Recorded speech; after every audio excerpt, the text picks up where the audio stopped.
Peringati Hari Anak Nasional, Bodowin minta tingkatkan perlindungan anak. Peringati Hari Anak Nasional, pejabat Wali Kota Ambon, Bondowin Watimena meminta peran semua pihak untuk selalu menjaga, melindungi anak-anak dan tidak mengkebiri hak-hak mereka, khususnya anak yang ada di Kota Ambon. Demikian disampaikan pejabat Wali Kota Ambon, Bondowin Watimena, usai mengikuti perayaan Hari Anak Nasional tahun 2022 yang dilaksanakan oleh pemerintah Kota Ambon dengan mengusung tema Anak Terlindungi Indonesia Maju di ruang Frisingan Pemkot Ambon pada Jumat 29 Juli. Peringatan Hari Anak Nasional 2022 dengan tema Anak Terlindungi Indonesia Maju dengan tujuan untuk memberi penghormatan, perlindungan, dan pemenuhan hak anak sebagai generasi penerus bangsa. Guna mewujudkan apa yang menjadi tujuan utama memberikan perlindungan kepada anak, maka diperlukan dukungan seluruh komponen masyarakat, terutama para orang tua, memberikan rasa aman kepada anak-anak mereka termasuk tidak mengkebiri hak-hak anak. Karena jika berbicara soal indikator sebuah kota layak anak atau tidak, butuh peran serta aktif masyarakat, terutama para orang tua, mengingat orang tualah yang menentukan anak-anak mereka terkait kebutuhan hak mereka. Soal fasilitasi, sosialisasi, kata wali kota itu adalah tanggung jawab pemerintah.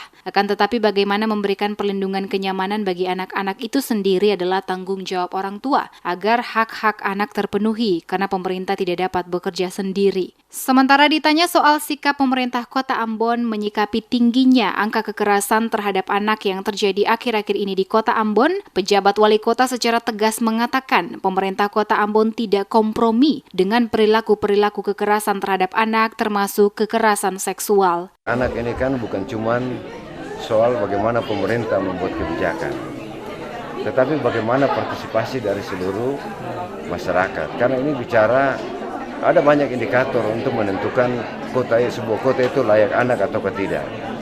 Nah, kita sebenarnya butuh peran serta aktif dari masyarakat, para orang tua. Ya, catat para orang tua. Orang tua lah yang akan menentukan anak-anak itu dia terpenuhi haknya atau tidak. Ya, kalau pemerintah soal fasilitas, soal ini ya tanggung jawab pemerintah. Tetapi bagaimana memberikan perlindungan, kenyamanan bagi anak-anak itu merupakan mestinya tanggung jawab para orang tua. Jadi tugas kita adalah mensosialisasikan tentang bagaimana peran orang tua untuk memberikan perlindungan pada anak supaya seluruh anak-anak terpenuhi haknya. Nah, nanti pemerintah memfasilitasi dengan yang lain-lain seperti itu. Tidak bisa pemerintah kerja sendiri. Pemerintah Kota Ambon akan terus melakukan berbagai upaya melakukan edukasi mulai dari tingkat terkecil, yakni keluarga. Karena dari keluarga, anak mendapatkan didikan dan bimbingan dari para orang tua di rumah. Para orang tua juga harus mampu memberikan ruang kepada anak-anak mereka mengikuti pendidikan serta mendapatkan kesehatan yang baik, agar ke depan para anak akan menjadi generasi muda yang berkualitas.